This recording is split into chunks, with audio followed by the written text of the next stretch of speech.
Assalamualaikum warahmatullahi wabarakatuh. Sebelumnya perkenalkan, nama saya Mita Sugiyarti, NPM 20700651610. Saya mahasiswi Universitas Nasional Program Studi Sistem Informasi. Dalam video kali ini saya akan membahas mengenai materi 1 sampai dengan 7 mata kuliah Komunikasi Data dan Jaringan.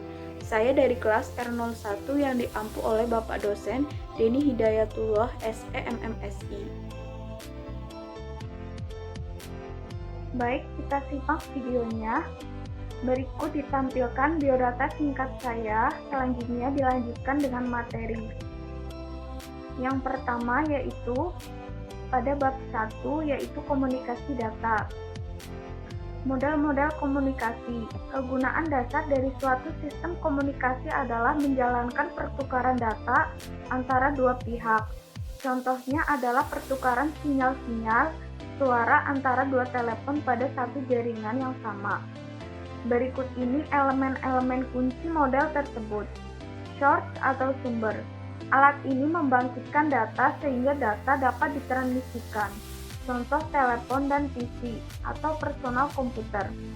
Yang kedua ada transmitter atau pengirim. Biasanya data yang dibangkitkan dari sistem sumber tidak ditransmisikan secara langsung dalam bentuk aslinya. Yang ketiga ada receiver atau penerima. Receiver menerima sinyal dari sistem transmisi dan menggabungkan ke dalam bentuk tertentu yang dapat ditangkap oleh tujuan. Yang keempat ada transmission system atau sistem transmisi berupa jalur transmisi tunggal atau disebut single transmisi line atau jaringan kompleks network yang menghubungkan antara sumber dengan destination tujuan. Destination atau tujuan yaitu menangkap data yang dihasilkan oleh receiver. Selanjutnya komunikasi data.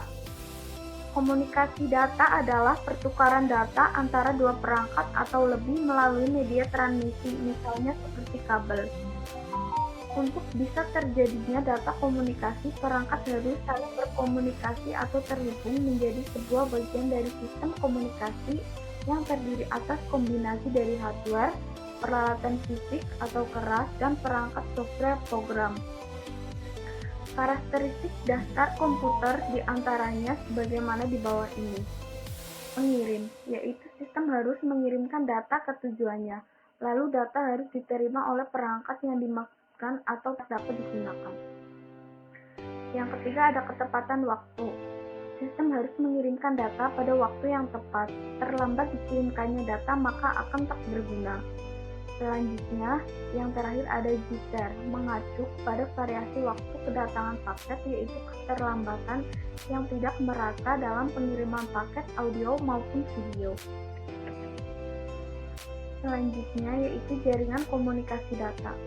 Seringkali sangatlah tidak praktis dua perangkat komunikasi dihubungkan secara langsung dari ujung ke ujung.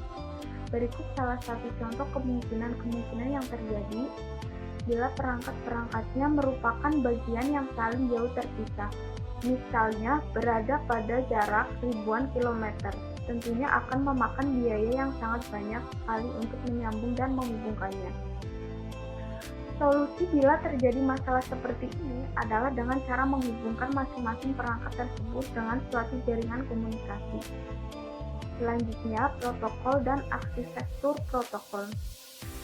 Proses pertukaran informasi antara komputer untuk keperluan saling bekerja sama secara umum menunjukkan suatu komunikasi komputer hampir sama dengan itu. Saat dua komputer atau lebih saling dihubungkan melalui sebuah jaringan komunikasi, rangkaian stasiun komputernya disebut sebagai komputer network. Saat membahas masalah komunikasi dan jaringan komputer terdapat dua konsep penting, yakni yang pertama protokol, yang kedua arsitektur komunikasi komputer atau communication architecture. Selanjutnya, sebuah protokol dipergunakan untuk proses komunikasi di antara entiti pada sistem yang berbeda-beda.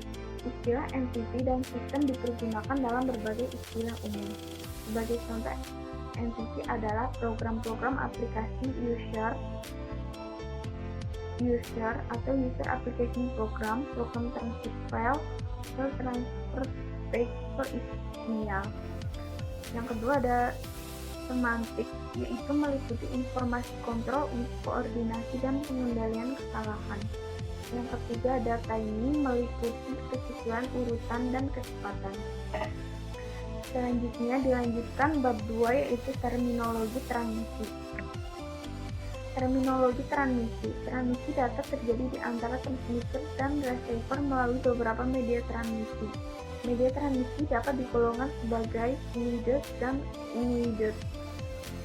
Unguides media yang menyediakan alat untuk mentransmisikan gelombang elektromagnetik namun tidak mengendalikannya. Contohnya adalah perlambatan propagation di udara dan laut. Media transmisi fluides adalah ujung ke ujung bila ia menyediakan suatu hubungan langsung di antara dua perangkat dan membagi media lama pada sebuah bentuk multipoint fluides. Lebih dari dua perangkat membagi sinyal media yang sama.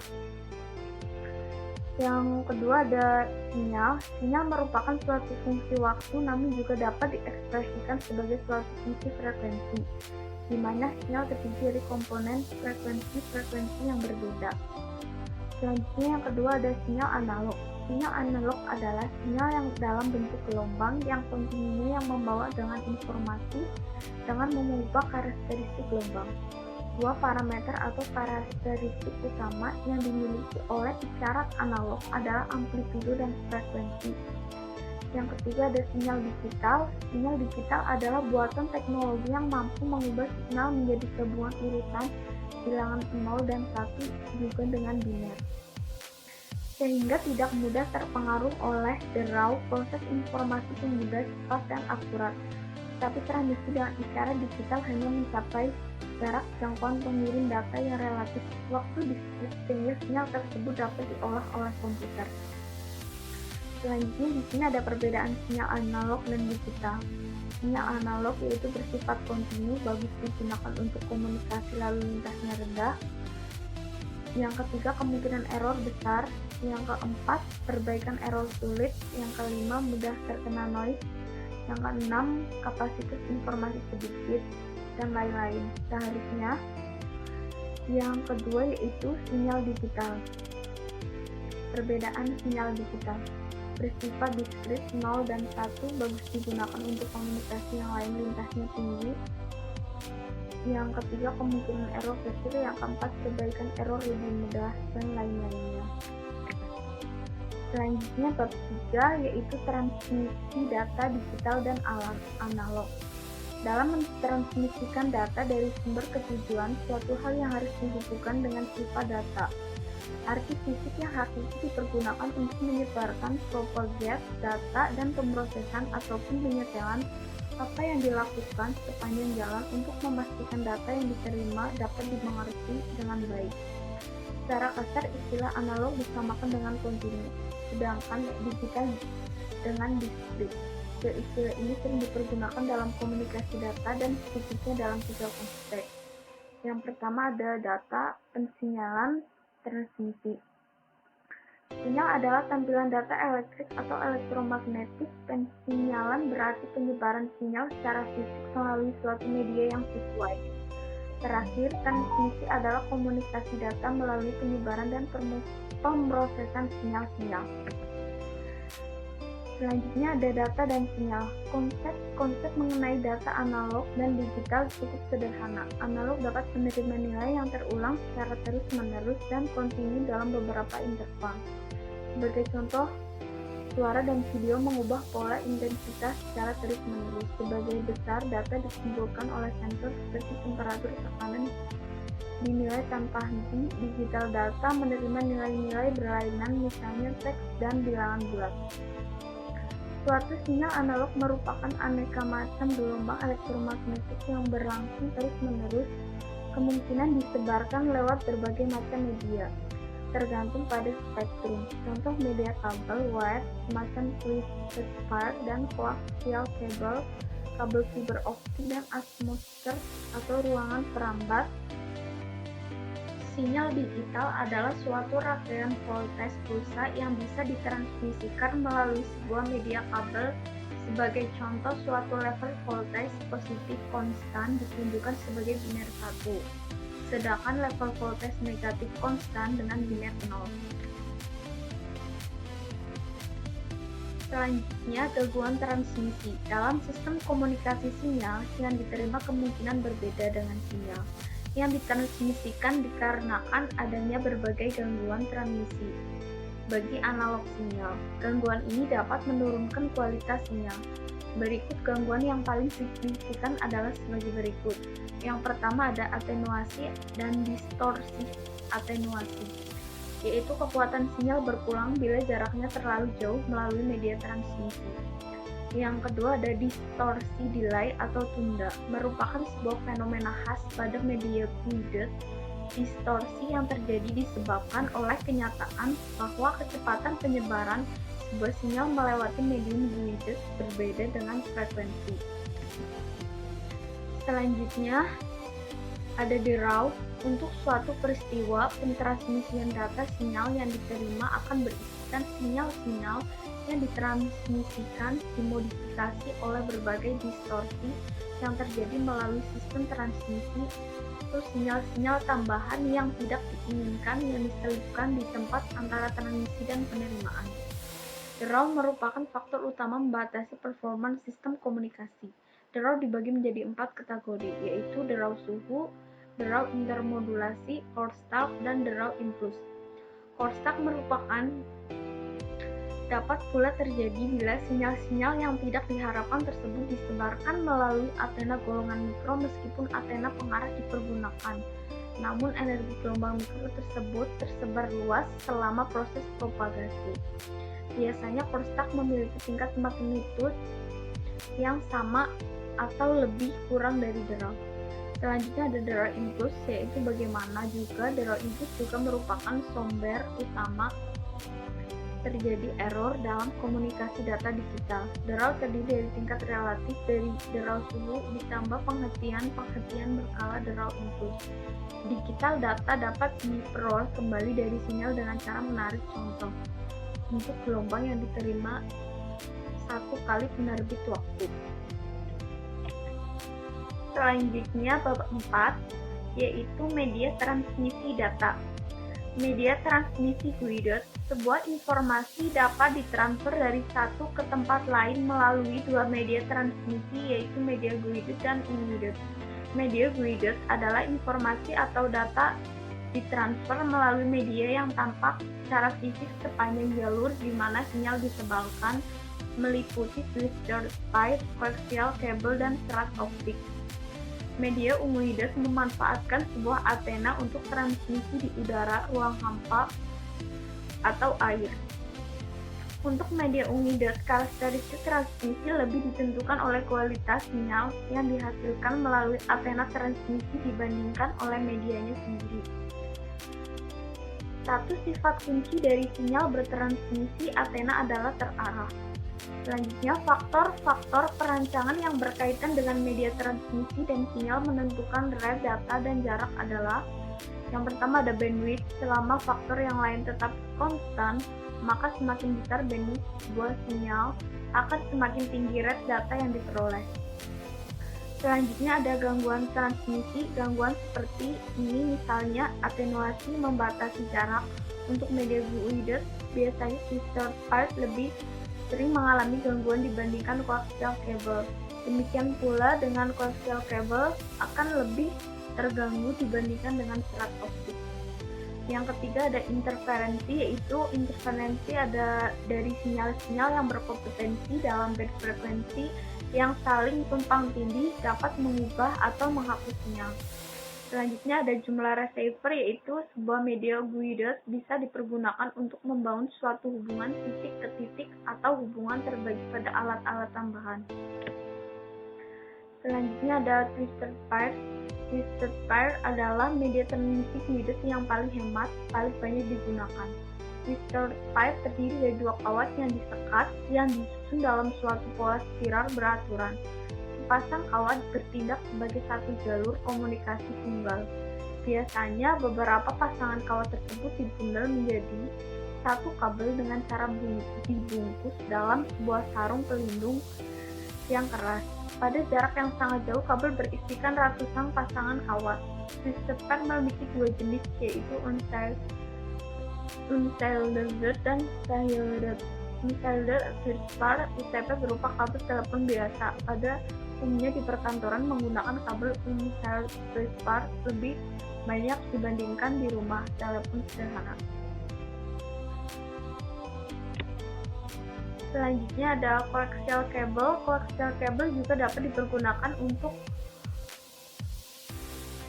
jarak yang lebih, mampu mendukung beberapa stasiun dalam sebuah jalur yang dipakai banyak user dibandingkan feedspar. Coaxial cable mungkin merupakan media transmisi yang paling bermanfaat untuk segala macam keperluan serta dapat digunakan untuk berbagai jenis aplikasi. Aplikasi yang terpenting adalah sebagai berikut: penghubung sistem komputer, distribusi siaran televisi, transmisi telepon jarak jauh, jangkauan pendek, lokal area network. Selanjutnya ada serat optik. Serat optik sangat tipis sekali namun memiliki kemampuan tinggi memandu sebuah sinar optik. Sebuah kabel serat optik memiliki struktur silindris dan terdiri dari 3 bagian konsentris, yaitu inti, cladding, dan selubung. Ini merupakan bagian terdalam dari satu atau lebih untaian atau serat-serat, baiknya yang terbuat dari kaca maupun plastik. Bentuknya pun tipis sekali. Kemampuan serat optik benar-benar dieksploitasi saat sinar cahaya multiple pada frekuensi yang berkelainan ditransmisikan melalui serat yang sama. Selanjutnya, media transmisi unwidth. Untuk unwidth, media transmisi dan penangkapan diperoleh melalui sebuah alat yang disebut dengan antena. Untuk transmisi, antena menyebarkan energi elektromagnetik ke dalam media, biasanya udara, sedangkan untuk penerimaan sinyal, antena menangkap gelombang elektromagnetik dari media. Pada dasarnya terdapat dua jenis konfigurasi untuk transmisi wireless, yaitu searah dan segala arah. Untuk konfigurasi searah, antena pentransmisian mengeluarkan sinyal elektromagnetik yang terpusat. Antena pentransmisian dan antena penerima harus disejajarkan dengan hati-hati. Umumnya, semakin tinggi frekuensi sinyal, semakin mungkin memfokuskan ke dalam sinar searah. Untuk konfigurasi segala arah, sinyal yang ditransmisikan menyebar luas ke segala penjuru dan diterima oleh banyak antena.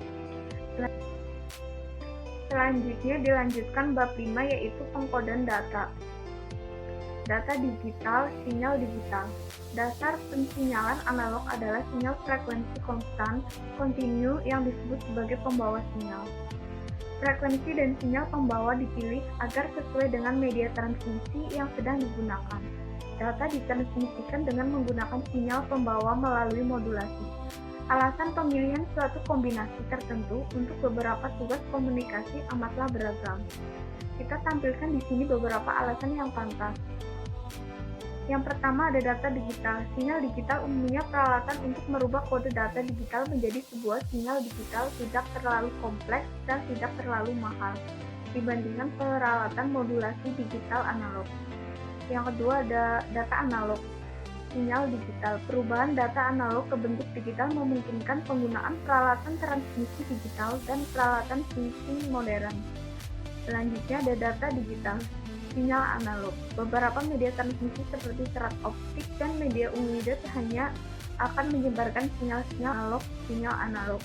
Data analog membentuk elektrik dapat ditransmisikan sebagai sinyal baseband dengan mudah dan murah. Hal ini dilakukan dengan transmisi suara melalui jalur derajat suara.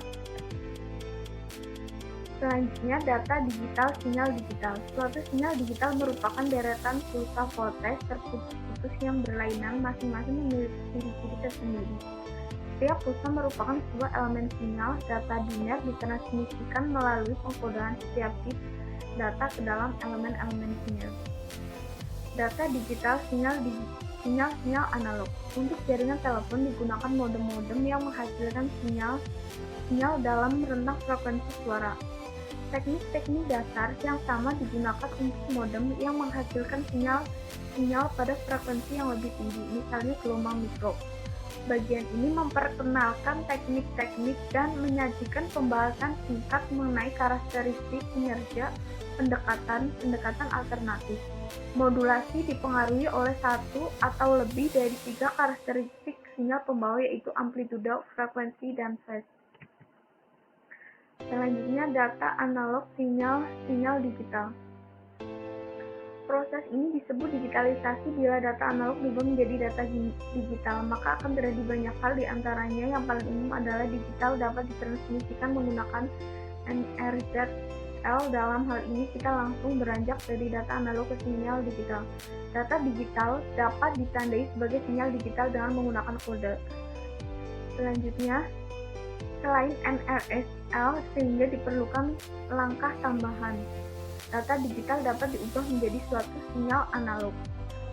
Perangkat yang dipergunakan untuk mengubah data analog menjadi bentuk digital dan melindungi data analog yang asli dari kondisi digital disebut sebagai codec decoder. Selanjutnya, ada modulasi kode pulsa atau pulse code modulation. Bila suatu sinyal FC disebut pada waktu interval teratur dan pada rate yang lebih tinggi 2 kali dibandingkan frekuensi sinyal tertinggi, maka sampel tersebut memuat segala informasi dari sinyal yang asli. Selanjutnya ada delta modulation (DM), yaitu jenis phasing yang telah digunakan untuk meningkatkan sinergi PCM atau untuk mengurangi kerumitannya. Selanjutnya ada amplitudo modulation, yaitu bentuk modulasi yang paling sederhana. Modulasi ini menggunakan amplitudo sinyal analog untuk membedakan kedua keadaan sinyal digital di mana frekuensi phase-nya tetap, amplitudo yang berubah. Selanjutnya ada frekuensi modulation, yaitu modulasi ini menggunakan sinyal analog membedakan kedua keadaan sinyal digital di mana amplitudo dan phase-nya tetap. Frekuensi yang berubah, kecepatan transmisi mencapai 1200 bit per detik. Selanjutnya ada phase modulation. Modulasi ini menggunakan perbedaan sudut phase sinyal analog untuk membedakan kedua keadaan sinyal digital di mana frekuensi dan amplitudo tetap, phase-nya yang berubah. Cara ini paling sedikit tapi paling sukar. Biasanya dipergunakan untuk pengiriman data dalam jumlah besar yang banyak dan kecepatan yang tinggi. Contoh digunakan untuk digital music synthesizer. Selanjutnya bab 6, yaitu jaringan komputer bagian 1. Pengertian. Jaringan komputer adalah interkoneksi antara dua komputer autonomous atau lebih yang terhubung dengan media transmisi kabel atau tanpa kabel wireless. Autonomous adalah apabila sebuah komputer tidak melakukan kontrol terhadap komputer lain dengan akses penuh, sehingga dapat membuat komputer lain restart, shutdown, kehilangan file, atau kerusakan sistem. Di dalam jaringan komputer dikenal dengan sistem koneksi antar node komputer, yakni yang pertama ada peer-to-peer, yaitu peer artinya rekan kerja. Peer-to-peer network adalah jaringan komputer yang terdiri dari beberapa komputer terhubung langsung dengan kabel crossover atau wireless atau juga dengan perantara hook atau switch. Kelebihan jaringan peer-to-peer yaitu yang pertama, implementasi murah dan mudah. Yang kedua, tidak melakukan software administrasi jaringan yang khusus, tidak memerlukan administrasi jaringan. Selanjutnya, kekurangan jaringan peer-to-peer yaitu jaringan tidak perlu terlalu besar, tidak bisa memperbesar jaringan, tingkat keamanan rendah, tidak ada manajemen jaringan, penggunaan komputer jaringan harus terlatih mengamankan komputer masing-masing. Semakin banyak mesin yang di-sharing akan mempengaruhi kinerja komputer. Selanjutnya yang kedua ada client server. Client server merupakan model jaringan yang menggunakan satu atau beberapa komputer sebagai server, memberikan resource-nya kepada komputer lain dalam jaringan. Server akan mengatur mekanisme akses resource yang boleh digunakan serta mekanisme komunikasi antar node dalam jaringan. Kelebihan jaringan client server yaitu yang pertama, mendukung keamanan jaringan yang lebih baik, kemudahan administrasi. Yang kedua, seketika jaringan bertambah besar, manajemen jaringan terpusat. Yang ketiga, semua data bisa disimpan dan di backup terpusat di satu lokasi. Selanjutnya, kekurangan jaringan client server adalah yang pertama, butuh administrator jaringan yang profesional. Yang kedua, butuh perangkat bagus untuk digunakan sebagai komputer server. Yang ketiga, butuh software tool operasional untuk mempermudah manajemen jaringan. Yang keempat, ada anggaran untuk manajemen jaringan menjadi besar. Bila server down, semua data dan resource di server tidak bisa diakses. Selanjutnya masuk ke bab 7, yaitu jaringan komputer pada bagian kedua. Di sini ada sejarah jaringan dan internet. Sejarah jaringan komputer di tahun 1950-an, ketika jenis komputer mulai membesar sampai terciptanya superkomputer, maka sebuah komputer mesti melayani beberapa terminal. Untuk itu ditemukan konsep distribusi proses berdasarkan waktu yang dikenal dengan nama TSS, Time Sharing System, dan untuk pertama kali terbentuklah jaringan network komputer pada lapisan aplikasi. Pada sistem TSS, beberapa terminal terhubung dalam sebuah host komputer. Dalam proses TSS mulai nampak perbedaan teknologi komputer dan teknologi telekomunikasi yang pada awalnya berkembang sendiri. Pada tahun 1957, Advanced Research Project Agency (ARPA) dibentuk oleh Department of Defense (DoD) USA. 1967 disalin awal dari ARPANET yang diterbitkan, dan tahun 1969 DoD menggelar pengembangan ARPANET dengan mengadakan riset untuk menghubungkan jumlah komputer sehingga membentuk jaringan organik. Program ini dikenal dengan nama ARPANET.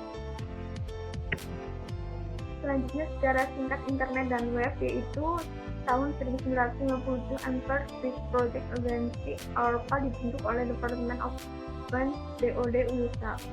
Selanjutnya, pada tahun 1959 Len Cranbrook menulis pertentangan paket switching. Selanjutnya, pada tahun 1967 desain awal dari ARPANET diterbitkan. Selanjutnya, pada tahun 1969 DoD menggelar pengembangan ARPANET. Selanjutnya, pada tahun 1970 ARPANET mulai menggunakan Network Control Protocol (NCP). Selanjutnya, pada tahun 1972 Internet Networking Group (INWG) dibentuk mempromosikan standar sudah disepakati bersama spesifikasi dari Telnet diusulkan. Selanjutnya, pada tahun 1973 ID Internet dijabarkan dalam tesis PhD dari BOB Metcalfe, spesifikasi untuk file transfer RFC 454 diusulkan. Selanjutnya, pada tahun 1974 disalin dari TCP atau IP dijabarkan secara rinci oleh Tim Sharp dan Bob Kahn dalam A Protocol for Packet Network Intercommunication. Selanjutnya, pada tahun 1982 TCP atau IP menjadi protokol untuk ARPANET, dan ini dispesifikasi oleh DoD. Selanjutnya, pada tahun 1992 jumlah internet terus melampaui 1 juta. Tim Berners-Lee menemukan program editor browser. University of Nevada mengeluarkan sistem Veronica, sebuah browser yang bernama Viola, diluncurkan oleh PIW, didirikan oleh Charles www. Selanjutnya, pada tahun 1994 Visa Search Online merupakan contoh pertama aplikasi komersial internet. Spam mail menjadi kasus berat setelah sebuah hukum yang bernama Cantor dan Siegel menyebarkan mail ke seluruh dunia tentang servis untuk mendapatkan green card. Selanjutnya, pada tahun 1995 Opera, America Online, dan Prodi mulai memberikan servis akses ke internet. Perusahaan Mark Anderson Netscape Communication Corporation menjadi pabrik menjadi nomor 3 tertinggi untuk harga ini public offering Apple share di Nasdaq, dan NSS tidak lagi menggratiskan pendaftaran domain. Pengguna domain mulai membayar untuk sebuah domain yang digunakan dan dihosting ke internet. Selanjutnya, tujuan dan manfaat jaringan, yaitu manfaat jaringan komputer bagi user dapat dikelompokkan menjadi dua, yakni untuk kebutuhan perusahaan dan jaringan untuk umum. Tujuan untuk terbangunnya sebuah jaringan pada suatu perusahaan adalah resource sharing, dan agar seluruh program, peralatan khusus, data, dan digunakan oleh setiap orang yang ada pada jaringan. Selanjutnya, yang kedua, yaitu saving money, penghematan uang anggaran. Perangkat dan data dapat di-share akan membuat penghematan anggaran yang cukup besar karena tidak perlu membeli perangkat untuk dipasang di tiap-tiap unit komputer. Selanjutnya yang ketiga ada high reliability, keandalan tinggi, yaitu keandalan tinggi sistem informasi manajemen kantor terpadu atau sistem pelayanan satu atap dengan teknologi client server internet maupun internet dapat diterapkan pada jaringan komputer sehingga dapat memberikan pelayanan yang handal, cepat, dan akurat sesuai kebutuhan dan harapan. Selanjutnya di sini ada manfaat jaringan komputer untuk umum. Jaringan komputer akan diberikan layanan yang berbeda kepada pemuda di rumah dibandingkan dengan layanan yang diberikan pada perusahaan. Terdapat 3 hal pokok menjadi daya tarik jaringan komputer pada perorangan, yaitu yang pertama, akses ke informasi yang berada di tempat lain seperti akses berita terkini, info router, atau internet. Penggunaan jaringan oleh masyarakat luas menyebabkan timbulnya masalah sosial, etika, politik, maupun ekonomi yang terelakkan. Internet telah masuk ke penjuru kehidupan masyarakat, semua orang dapat memanfaatnya tanpa memandang status sosial, usia, dan juga jenis kelamin. Di sini ada jenis-jenis jaringan. Secara umum, jaringan terbagi menjadi 3 jenis, yaitu yang pertama ada local area network, juga disebut LAN. Sebuah LAN adalah jaringan dibatasi oleh area relatif yang kecil, umumnya dibatasi oleh area lingkungan seperti sebuah kantor pada sebuah gedung atau tiap ruangan pada sebuah sekolah. Biasanya jaraknya antara tidak lebih jauh dari sekitar 200 meter. Selanjutnya yang kedua ada metropolitan area network atau disebut dengan MAN. Sebuah MAN biasanya meliputi area yang lebih besar dari LAN, misalnya antar gedung dalam suatu daerah, wilayah seperti provinsi atau negara bagian. Dalam hal ini, jaringan menghubungkan beberapa buah jaringan kecil ke dalam lingkungan area yang lebih besar. Sebagai contoh yaitu jaringan beberapa kantor cabang, sebuah bank di dalam sebuah kota besar yang dihubungkan antara satu dengan lainnya. Selanjutnya yang ketiga ada wide area network atau disebut dengan WAN. Adalah jaringan yang biasanya sudah menggunakan media wireless, sarana satelit ataupun kabel serat optik. Karena jangkauannya lebih luas, bukan hanya meliputi satu kota atau antar kota dalam suatu wilayah, tetapi mulai menjangkau area atau wilayah otoritas negara lain. Sebagai contoh, jaringan komputer kantor Citibank yang ada di Indonesia ataupun yang ada di negara lain yang saling berhubungan, jaringan ATM, Mastercard, Visa Card, Silras yang tersebar di seluruh dunia, dan lain-lain.